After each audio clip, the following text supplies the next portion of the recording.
needed to kind of go unwind. Been going at it this morning, since this morning, and so, and it's a little after 3 p.m. here in Houston. I've been going since this morning. Hit the gym, came home, sit down in the office, got some things done. Now I'm going to unwind for a minute and plan the week. But I'm sitting here, and over 30 years in this game called Black Empowerment, over 80,000 hours of research, book after book, lecture after lecture, video after video, conference after conference,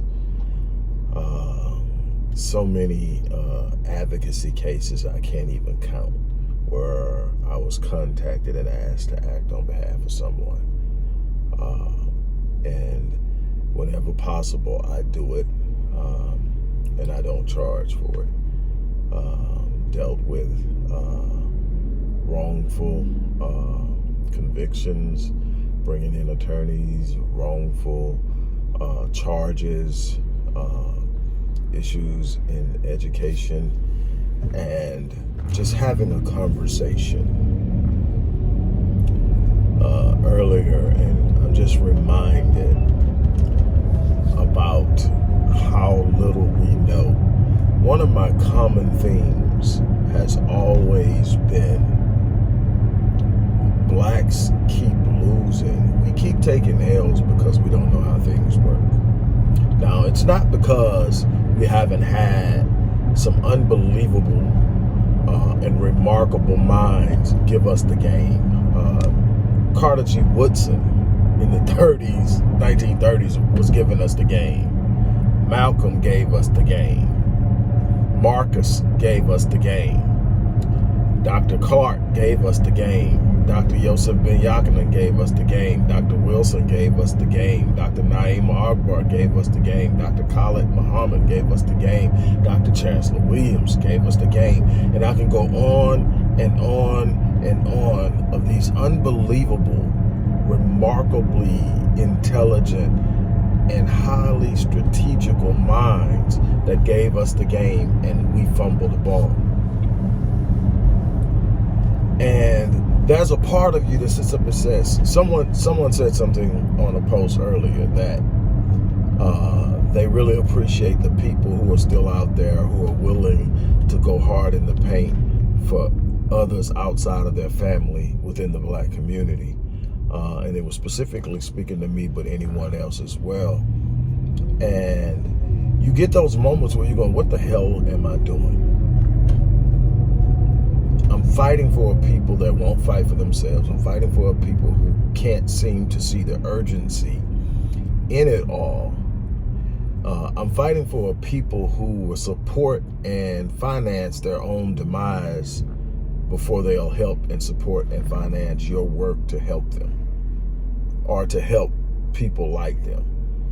What are you doing?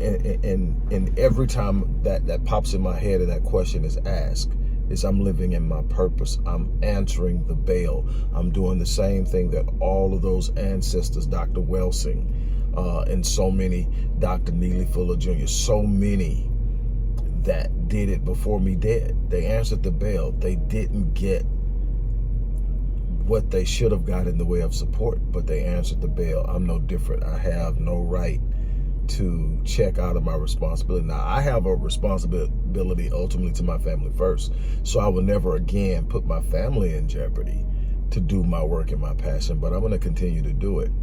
And what I'm going to do this week is I'm going to do a series, and every week it's going to be a series on something.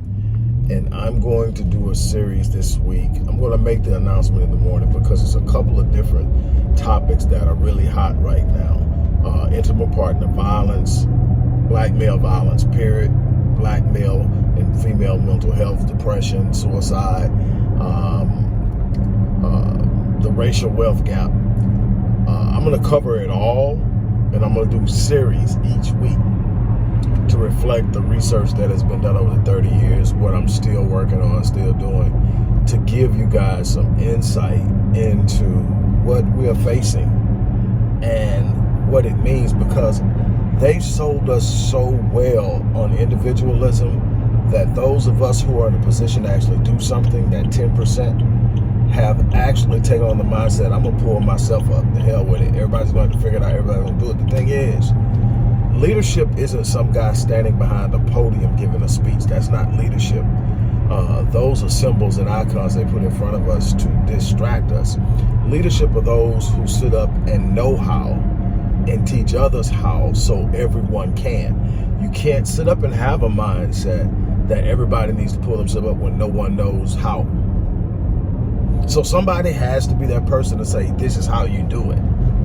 And it's normally a thankless job. It's normally unrewarding on the surface. It's fully rewarding to me because I know I've made my imprint. I've left my legacy in books, in articles, in lectures, in videos, in these cases that I touch that don't pay anything, that I gladly take on. I am leaving my legacy. There are people whose lives are better because I lived. I'm going to be good with that because I have the capacity to take care of my family. So I'm not doing this to take care of my family, but I shouldn't have to do it on my own. I shouldn't have to spend all of my money when there's an entire community that benefits from it. And I think the problem is, as a community, we don't see how we will benefit from it because we bought into individualism, and we think because we got it, there's no need to worry about what else is going on. But I'm gonna tell you something. As they consistent and continuously replace us with Latinos, once they make us irrelevant, we're not just going to drift to some obscure place in society and just simply exist. There's no need for you. When there was a need for you, look how they treated you. When they benefited from you, look how they treated you. What do you think they're going to do when you no longer have any relevance to them? Malcolm tried to warn you about white liberals. Even Dr. King tried to warn you about white liberals. For those of you who need it simplified a little bit, Democrats tried to warn you,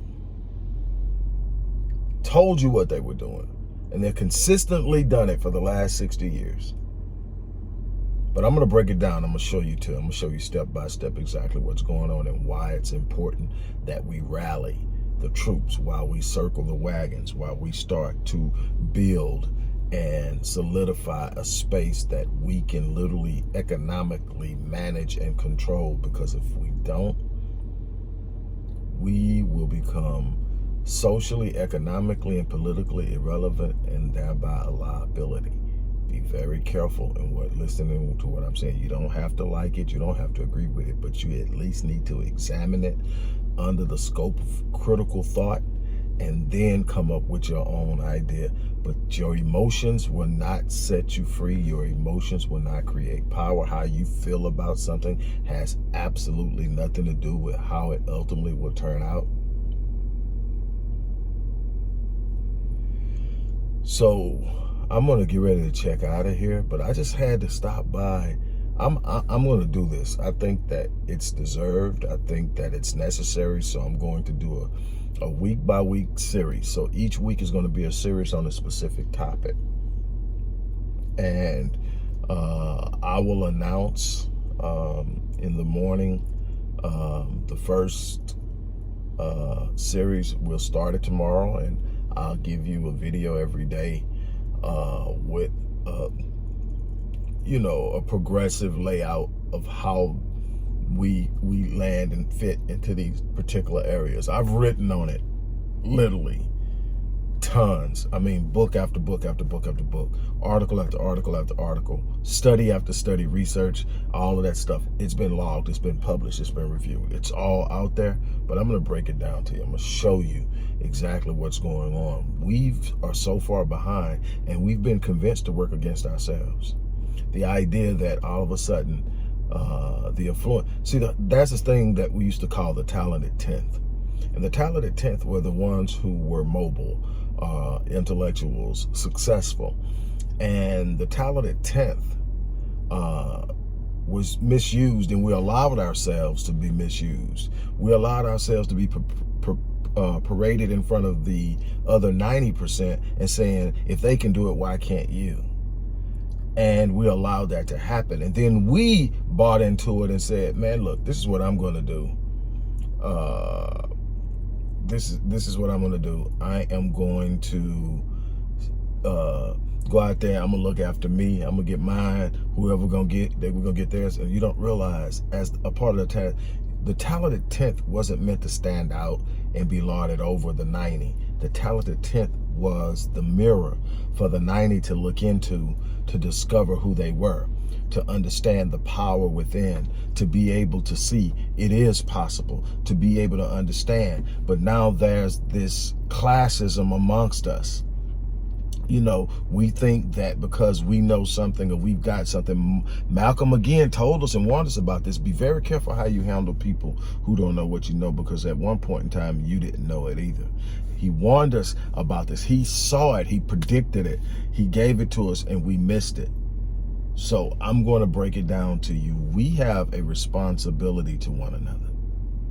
And while we don't owe another to sink, we do owe another to sow. We don't just get to say, well, if they get it, they get it. If they don't, they don't. We're expecting a large part of our population to make choices they don't even know exist. They've been constantly bombarded with propaganda. And here is something that is coming to them and saying that's not what it is, but it's been programmed into their mind. If you don't understand psychology, if you don't understand sociology, it's not going to make sense to you. The average person saying, well, if this is what you're doing, stop doing it. It's not that simple. And it's not just black. Everybody's programmed by a system controlled by the wealthy elite, and each person has a position. The reason white people are never going to be in any large number, our allies, is because in their particular position, they've been given privilege. It is a privilege that allows them to remain in a space where they function as a buffer between the totally disenfranchised and the wealthy elite. They defend the system because the system benefits them more than the people they can look at and measure themselves against. They rarely look up and say, man, we don't have what they have, because there's so many people they can look at and say we have more than they do. There are far more people struggling underneath the white upper middle class than there are in wealthy elitism above it. So they don't look at the money and the power, they look at the numbers. And if we don't gain an understanding of that, we're going to lose. Well, anyway, I just wanted to share that, which I had to put that on your mind. I'm about to get ready to get out of here, go sit down and unwind, but I had to share that with you. Look, show some love and support for the fundraiser we're doing. If you believe in the work that we've done for over 30 years, the work I continue to do, the work I will continue to do in the community in so many different areas. If you know, you know. If you don't, the link to the organization site is in there. Go check it out. But we need your support. Click that link and give today. That's my challenge to you. Step up and give today. But anyway, one way or another, I'll be here tomorrow to start series number 1. On that note, I'm out of here. You guys have an unbelievable remainder of your day. I'm up.